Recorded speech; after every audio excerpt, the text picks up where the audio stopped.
ना कोई राजा ना कोई तानाशाह, भारत को चलाता है एक ही किताब, संविधान। 1947 में आज़ादी के बाद भारत को एक मजबूत सिस्टम चाहिए था। तभी डॉक्टर भीमराव अंबेडकर और उनकी टीम ने मिलकर बनाया भारत का संविधान।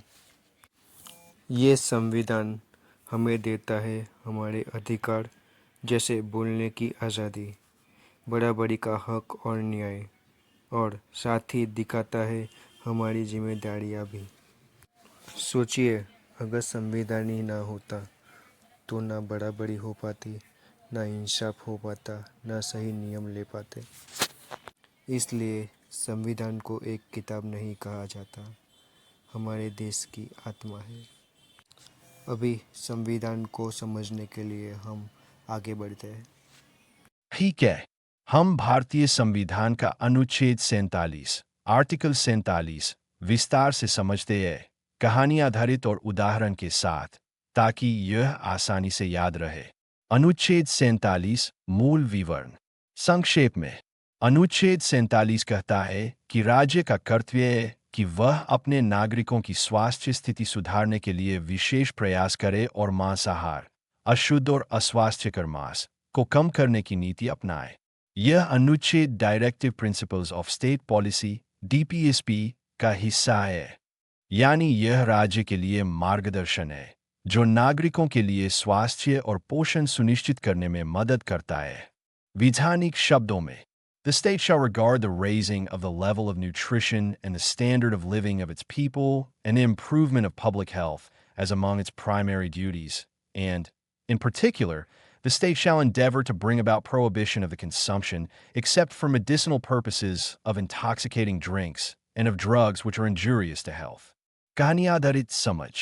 कहानी, स्वस्थ गांव की दिशा। एक गांव था, सुखपुर। यहाँ के लोग ज्यादातर बीमारियों से परेशान रहते थे। बच्चों में पोषण की कमी थी। कई लोग अस्वस्थ मांस और नशे की चीजें खाते थे।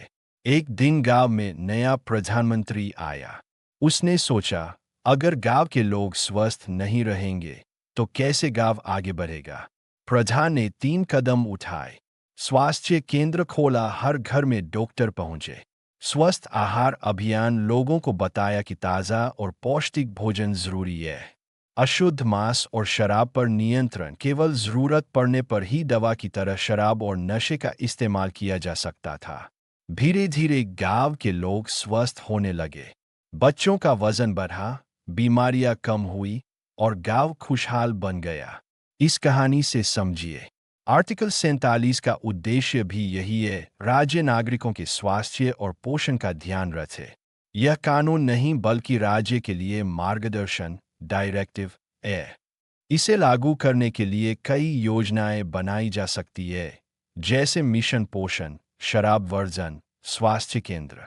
मुख्य बिंदु याद रखने के लिए, आर्टिकल 47 नागरिकों का स्वास्थ्य और पोषण सुधारना। यह डायरेक्टिव प्रिंसिपल्स का हिस्सा है। राज्य को प्रयास करना चाहिए कि बीमारियां कम हो, पोषण अच्छा हो, मांसाहार और शराब नियंत्रित हो। कानून नहीं है, राज्य की नीति और प्रयास का निर्देश है। इंडियन कॉन्स्टिट्यूशन के आगे के अध्याय को सुनने के लिए बने रहिए इस चैनल्स पे। सब्सक्राइब कीजिए, लाइक कीजिए, शेयर कीजिए।